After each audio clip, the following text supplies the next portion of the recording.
இன்னைக்கு வீடியோவில் சீம்பல் எப்படி பண்ணுறதுன்னு பார்க்கலாம் வாங்க. செய்கிறதுக்கு மாடு கண்ணு போட்டு ஃபஸ்ட் டைம் வர பால் தான் சீம்பால்னு சொல்லுவாங்க. அதை வந்து 1 லிட்டர் எடுத்து அதுக்கப்புறமா ஒரு இட்லி பாத்திரத்தில் வந்து கொஞ்சமாக தண்ணி ஊற்றி அதை நடுவில் இந்த மாதிரி ஸ்டாண்ட் வச்சு அதை வந்து மூடி போட்டு ஒரு 5லேருந்து 10 நிமிஷம் வந்துட்டு அந்த தண்ணி கொதிக்கிறவர்களும் வந்து சுட வச்சு அது சூடாகிற கேப்பில் ஒரு 2 கப் சர்க்கரையை வந்து மிக்ஸி ஜாரில் போட்டு நான் அடிச்சு வச்சிருக்கேன். அதே இந்த பாலில் வந்துட்டு கொஞ்சம் கொஞ்சமாக கொட்டி இந்த மாதிரி கிளறிடலாம். மொத்தமாக கொட்டி கிளறினீங்கன்னா வந்து கட்டி பிடிச்சிடும். ஸோ கொஞ்சம் கொஞ்சமாக கொட்டி கிளறுங்க, அப்போ அதை வந்து கரெக்டாக இருக்கும். அடுத்ததாக ஒரு விரல் சைஸ் சுக்குவை சின்ன உரலில் போட்டு இடிச்சு மிக்ஸி ஜாரில் சேர்த்துருங்க, அப்போ தான் வந்து மையம். இது கூடவே வந்துட்டு ஒரு 3 ஏலக்காய், ஒரு 10 மிளகு அண்ட் இது அரைகிறதுக்காக ஒரு 1/2 டீஸ்பூன் சர்க்கரை சேர்த்து நல்லா வந்து மைய அரைச்சிடலாம். இப்போ இதை வந்து திப்பி இல்லாமல் ஜலிச்சு அந்த பாலில் வந்து சேர்த்து நல்லா மிக்ஸ் பண்ணி விட்டுடலாம்.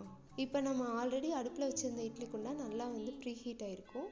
இப்போ இந்த பாலை கொண்டு போய் அதை உள்ளே வச்சு இந்த மாதிரி ஒரு மூடி போட்டு அந்த இட்லி குண்டாவையும் மூடிடுங்க. இப்போ இதை வந்து ஒரு 15 மினிட்ஸ் நல்லா வேக வச்சு எடுத்துடலாம். இப்போ பாருங்கள் 15 மினிட்ஸ் ஆயிடுச்சு. இதுக்குள்ளே இந்த மாதிரி கத்தி விட்டிங்கன்னா அது ஒட்டாமல் வரணும். அதை கரெக்டான பதம். நீங்களும் செஞ்சு பார்த்து